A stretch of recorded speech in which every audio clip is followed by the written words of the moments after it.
I created this framework for judging myself. I believe that as a recovering perfectionist, that I am my biggest critic.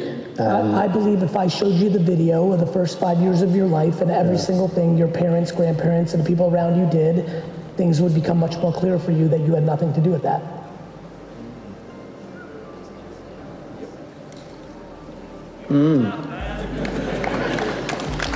You know, we can remember at a certain level. The problem is a lot of things are being formed before we can remember. So it's just very obvious. By the way, you have children or no? No. Okay, do you plan on it? Yes. Okay, this is gonna get very clear for you when you see it from the other side. You know, like, we're animals and we're being nurtured by our environment. This shit was figured out long before I came along, I promise you that. The nature nurture thing is real. And so there's something incredibly liberating for a lot of people once they realize it's not you hating you, because that's very complicated and painful. If I'm honest, I'm still not 100% getting it. I understand what you're saying about the environment, etc., but could you elaborate that a little bit more? Yeah, well, like, it just depends on how you want to play the game. So for example, we all have our DNA. Yeah. Do you think you're responsible for your really good-looking face? No, absolutely not. I wish I was, because I'm damn good looking. I agree.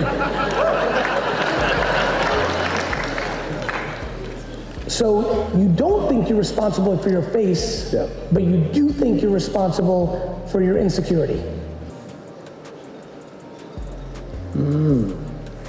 Yeah, I get the inconsistency though, yeah. Yeah, well, So when you said, when you love yourself, it's all gravy. yes. What does that feel like? The fucking best. Like, it really feels great to feel light. It feels nice. And of course, I'm a human being. It's not like I'm fucking in la la land.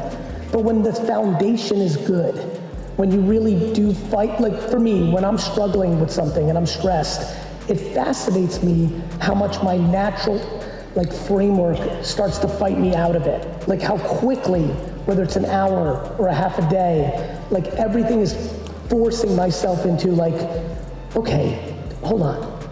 So you're stressed about this, but let's pretend this was fine. And X happened.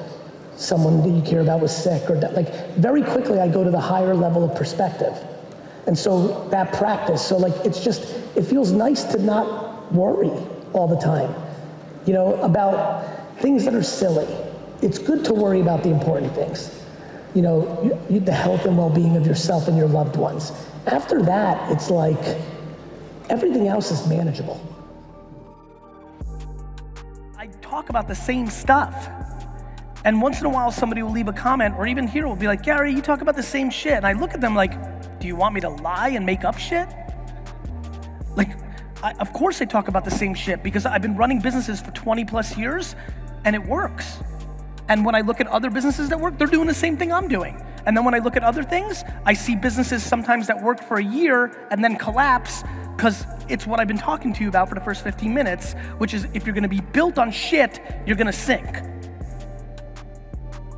You like that one? That's a good one. I like it too. Like a shit, you know, it's soft. I get it.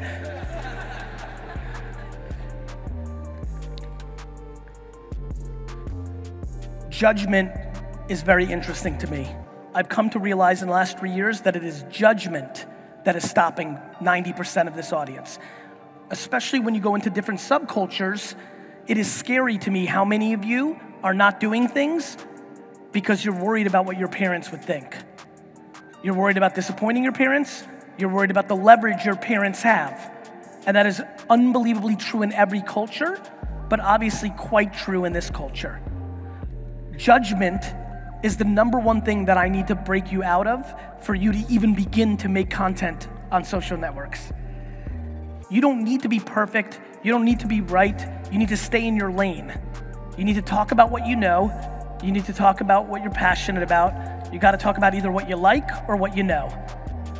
But you can't worry about the comments. Are you really gonna live your life based on somebody anonymous saying that you're ugly or not smart? Yet almost everybody does. The amount of people that refuse to post or stopped posting because of a negative comment is remarkable, or because of a snarky comment by their brother or best friend or girlfriend. It's remarkable to me how grateful I am, how thankful I am that I was parented in a way that built self-esteem, confidence. And I'm grateful and also sad by how many aren't. And the only way I know how to break it is to push positivity and optimism and practical positivity into the ecosystem. If you're sitting in this audience today and you're not happy, and I mean this, like really ask yourself, are you happy? It's really been interesting to me to find something that works, which is you have to change who you're listening to. If you're sitting in this audience today and you're not happy, you have to change who you're listening to. It's scary to me that 85% of the people that are here today are here for one reason. They're looking for something because most likely a parent put them in a position that hasn't allowed them to feel fully comfortable. And so what has gotten me more motivated than ever around this subject matter is this, and I'm gonna keep going back to it. I would not be giving this keynote 20 years ago because living a life around putting out content on a platform that could reach so many people wasn't real. When the internet wasn't here, it was harder to do what you love. It was harder to be practical. You couldn't work your day job and then start a whole nother big career after because it was late at night and the internet didn't exist, so there was no scale. You know what, we're gonna open a store that was only open from 9 p.m. to midnight? It wasn't practical. It is now. This is like, I wish everybody here understood, including me, how lucky we are to be living in a world where the internet is now a thing. Our grandparents didn't have these options. We must take advantage of this. And everybody thinks there's a right way. There is no right way. There's only your way. Some people are great at writing, others are not. Some people are comfortable in front of a camera, others are not. Some people are good at talking, others are not. The fact that you have the ability to control how you put out information based on what you're good at is remarkable. I don't want you to have a video blog if you're not comfortable in front of a camera. It's the reason I don't write. All my written content is Rogoff on my team taking the transcription of my audio. I can't write. I've written 5 New York Times bestselling books and I can't write. I'm serious. This is important. I have a top 100 podcast and I don't sit down and do a podcast. I strip the audio out of my vlog. Can we hear it for D-Rock? He's sitting on the ground.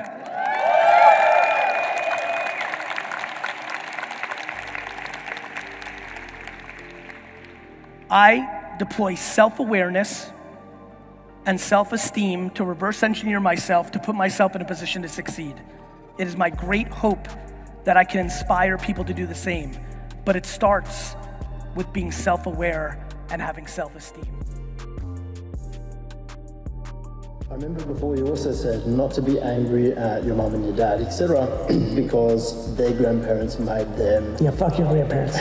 Yeah, so I actually feel like my dad is one of my biggest sources of fuel. Like when I reach into the cookie jar, I reach into my dad. That's essentially, right? That's metaphorically. Right. And I feel like a lot of the reason why I've been able to achieve the amount of success that I have is because of his lack of belief, makes sense, his negativity, etc. And I feel like that's actually fueled me. What? I feel like that's fueled me. Yeah. That's right. That's what I'm scared. Is that a good thing or is that a bad thing? Is that the right mindset? That's the thing I'm scared of. Right. Are you mad at him?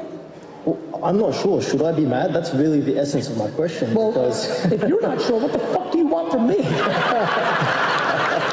Well, what do you think?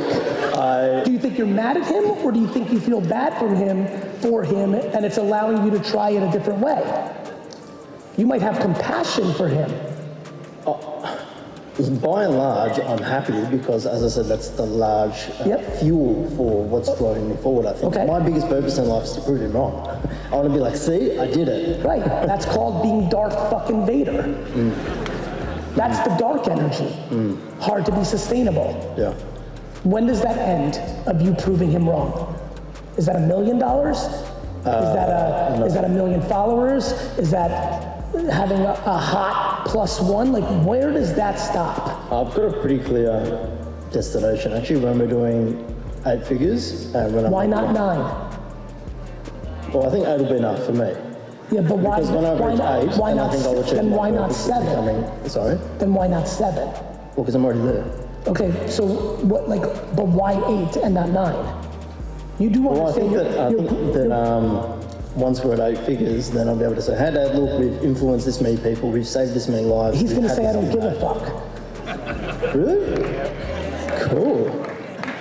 Like, thanks. What I'm trying to play out with you is you just arbitrarily made that up. Yeah.